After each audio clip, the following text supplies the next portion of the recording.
जय हिंद दोस्तों। महाराष्ट्र सरकार द्वारा कुछ नई गाइडलाइंस जारी की गई है और कहीं ना कहीं जो कोविड-19 के रिस्ट्रिक्शंस थे उसे 15 अप्रैल 2021 तक बढ़ा दिया गया है। मैं एक और चीज आपको क्लियर कर देता हूं कि जो भी रिलैक्सेशन दिए गए थे इससे पहले, जो भी रिस्ट्रिक्शंस लगाए गए थे वो ऑर्डर लागू ही रहेंगे और कुछ नए रिस्ट्रिक्शंस लगाए गए हैं जो इस वीडियो के आगे में आपको पता चलेगा।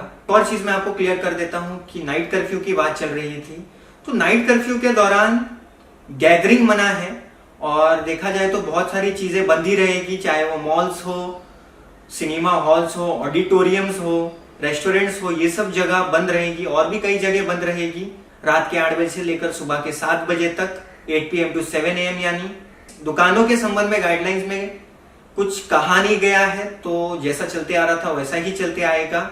लेकिन एक चीज जरूर है कि 8 बजे के बाद 5 लोग से ज्यादा जमा नहीं हो पाएंगे, 5 लोग से ज्यादा गैदरिंग नहीं करनी है, वरना पर हेड यानी हर व्यक्ति पर 1000 रुपए दंड लगाया जाएगा। मैं आपको गाइडलाइंस बता देता हूं। वो गाइडलाइंस ये है कि जो भी कंटेनमेंट जोन इशू किए गए थे लोकल अथॉरिटीज द्वारा, जैसे मीरा भाईंदर की MBMC हो, तो वो ऑर्डर पे कोई चेंजेस नहीं आया है। वो कंटेनमेंट जोन ही रहेंगे। जो भी डायरेक्शंस सेंट्रल गवर्नमेंट और स्टेट गवर्नमेंट द्वारा टाइम टू टाइम इशू किए गए हैं वो भी लागू ही रहेंगे। स्थानिक कंडीशन को देखते हुए यानी लोकल कंडीशन को देखते हुए डिस्ट्रिक्ट कलेक्टर हो, म्युनिसिपल कमिश्नर्स हो, वो रिस्ट्रिक्शंस लगा सकते हैं, वो कुछ गाइडलाइन जारी कर सकते हैं अपने अपने क्षेत्रों में। कंटेनमेंट जोन्स में पॉजिटिव पेशेंट जो कोरोना पॉजिटिव रहता है उसके कांटेक्ट में जो जो लोग आए हैं उन्हें लिस्ट किया जाना चाहिए, उनकी ट्रैकिंग होना चाहिए, उनको आइडेंटिफाई किया जाना चाहिए और उनका 14 दिन तक फॉलोअप करना है। 5 लोगों से अधिक की गैदरिंग रात के 8 बजे से यानी 8 PM से लेकर सुबह के 7 बजे तक मना है और अगर इस बात का उल्लंघन होता है तो 1000 रुपए का फाइन लगाया जाएगा।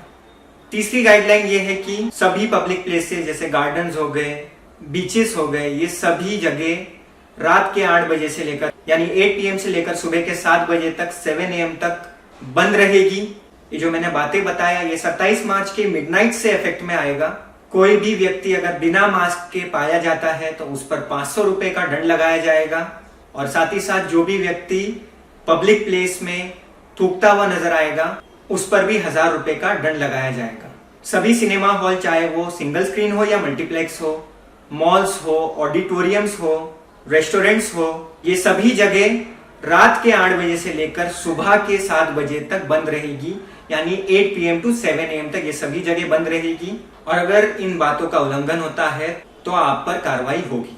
कोई भी कल्चरल गैदरिंग हो, सोशल गैदरिंग हो, पॉलिटिकल गैदरिंग हो, रिलीजियस गैदरिंग हो, ये सब गैदरिंग मना है पूरे महाराष्ट्र में, तो आप भी इस बात का ध्यान रखें और अगर वायलेशन होता है तो जरूर कार्रवाई होगी। 7वीं गाइडलाइन ये है कि 50 से ज्यादा लोग को वेडिंग फंक्शन में यानी शादी के फंक्शन में अटेंड करने की परमिशन नहीं है, तो आप इस बात का ध्यान रखें कि आपके वहां अगर शादी का फंक्शन है तो उस फंक्शन में 50 से ज्यादा लोग मौजूद नहीं है और अगर इस बात का उल्लंघन करते हुए कोई भी हॉल पाया जाता है या कोई भी ऐसी जगह पाई जाती है जहां इस रूल का उल्लंघन होता है तो उस जगह को बंद कर दिया जाएगा। अंतिम संस्कार के लिए 20 से ज्यादा लोग अलाउड नहीं है। ये 8वीं गाइडलाइन है। 9वीं गाइडलाइन ये है कि 9वीं गाइडलाइन होम आइसोलेशन के संबंध में है।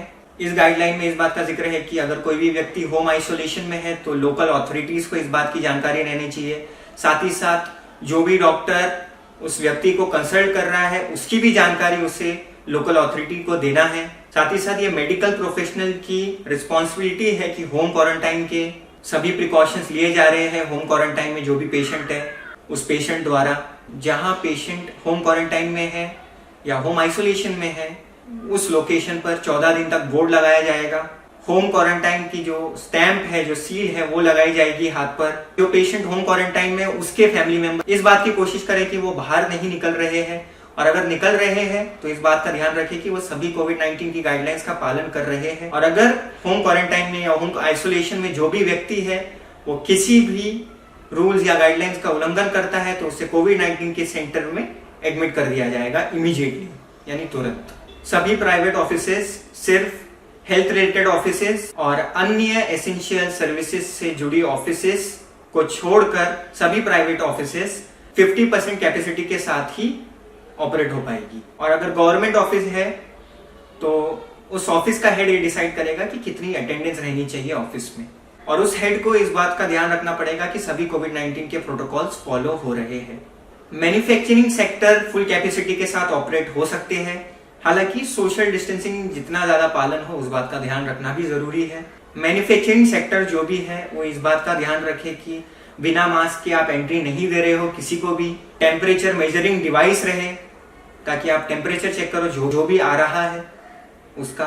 हैंड सैनिटाइजर भी रखा जाए, साथ ही साथ इनफ मैन पावर रहना चाहिए ताकि इस बात का ध्यान रखा जा सके कि सोशल डिस्टेंसिंग मेंटेन हो रही है, मास्क पहन रहे हैं लोग, तो इन सब चीजों का ध्यान रखने के लिए इनफ मैन पावर रहना जरूरी है। और अगर इन सब गाइडलाइंस का वायलेशन होता है तो जो भी मैन्युफैक्चरिंग सेक्टर है जिसने इस गाइडलाइंस का उल्लंघन किया है तो उसे बंद रखा जाएगा। गवर्नमेंट ऑफिसेज में क्राउड को रिड्यूस करने के लिए सिर्फ इलेक्टेड रिप्रेजेंटेटिव्स को छोड़कर, यानी जनप्रतिनिधि को छोड़कर जो अन्य लोग हैं उन्हें सिर्फ अर्जेंट बेसिस पे कोई एकदम ही जरूरी काम है तो ही उन्हें एंट्री दी जाएगी।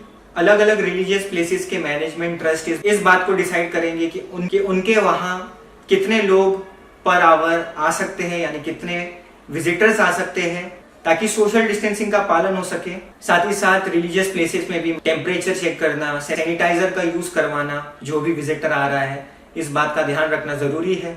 पब्लिक ट्रांसपोर्ट कई रिस्ट्रिक्शंस के साथ चालू है, लेकिन अगर वायलेशन होता है तो फाइन लगाया जा सकता है।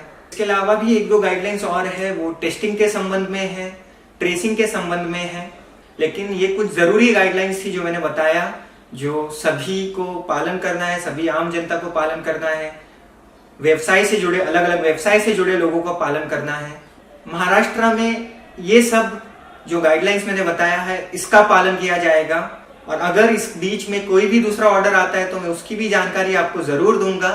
तो फिलहाल ये थी नई गाइडलाइंस जो सीएमओ महाराष्ट्र द्वारा जारी की गई है, और अगर आपको इसके संबंध में कुछ डाउट है तो कमेंट बॉक्स में जरूर बताएं, मैं उसका भी समाधान करने की पूरी कोशिश करूंगा।